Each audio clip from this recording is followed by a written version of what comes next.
Hello everyone, I am back with a new video and my today's video is about recent NEET controversy को लेकर है। Recently 24 lakh student ने नीट 2024 के लिए exam में अपियर हुए थे and exam from the beginning was in controversy. पहले इसका पेपर लीक होने का इश्यूज थे, उस पर कंट्रोवर्सी हुई थी at the time of exam and after that जो रिजल्ट आया वो रिजल्ट आया 10 दिन पहले। रिजल्ट डिक्लेयर होना था 14 जून को और रिजल्ट आ गया 4 जून को ही। मतलब इतना एफिशिएंट नीट कब से होने लग गया, जो कभी पीजी के एग्जाम टाइम पे नहीं करवा पाता या अदर एग्जाम्स में उनका बहुत ही कभी डिले होता है, कभी रीशेड्यूल होता है। उसके बाद उन्होंने इतने टाइम पे एग्जाम करवा दिए, ये भी पॉइंट ऑफ और रिजल्ट दिया 10 दिन पहले और 4 जून को देने का उनका मेन मोटो भी यही था कि 4 जून को इलेक्शन काउंटिंग है तो सारी चीजें गोलमाल हो जाएंगी, things won't be notice the way it should be. तो उन्होंने इस रिजल्ट को 10 दिन पहले डिक्लेयर कर दिया। सेकंड चीज की 718 और 719 मार्क्स आना जो कि पॉसिबल नहीं था और एनटीए ने उसका एक्सप्लेनेशन दिया कि ये ग्रेस मार्क्स थे उन स्टूडेंट को जो सेंटर पे लेट पहुंचे थे। सेंटर में कभी भी एग्जाम होता है तो कम से कम 1.5 घंटे पहले स्टूडेंट्स को बुला लिया जाता है, तो लेट होने का क्वेश्चन नहीं होता। फिर यहाँ पर दूसरा पॉइंट जो कि बहुत ही इररेलेवेंट लगता है।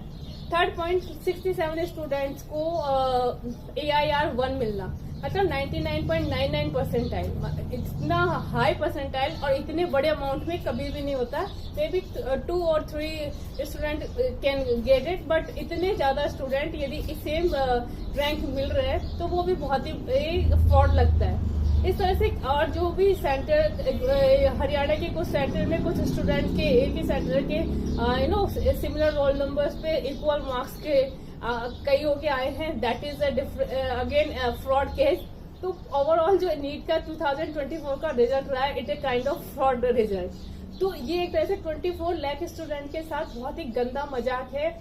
इनमें से कुछ लोगों ने बहुत ही सीरियसली पढ़ाई करी होगी, उनका फुल डेडिकेशन रहा होगा, उनका टाइम इन्वेस्ट रहा होगा, क्योंकि जब भी आप नीट के लिए या जेई के लिए एग्जाम के लिए प्रिपेयर करते हो, at least you start from the 11th और 12th।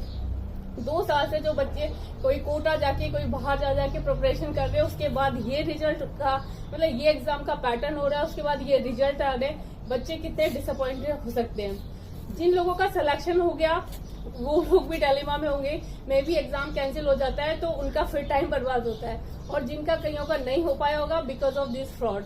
तो किस तरह से स्टूडेंट के जो फ्यूचर के साथ एक गंदा खिलवाड़ हो रहा है, वो रियल में इसके लिए प्रॉपर एक्शन लेना चाहिए। प्रॉपर इसके लिए कमेटी बैठनी चाहिए जो कि सारी चीजों को क्लियर करे और एटलीस्ट उन बच्चों ने जिन लोगों ने रियल में मेहनत करी है उनको इसका सही रिवॉर्ड भी मिलना चाहिए। बिकॉज इस तरह से यदि इतने बड़े लेवल पे एग्जाम में इस तरह के फ्रॉड होने लग जाएंगे तो आई वंडर कि no one is gonna be interested for any kind of the exam. फिर ये सारे एग्जाम बनाना, ये देना, ये सारे ढोंग ढकोसले रह जाएंगे।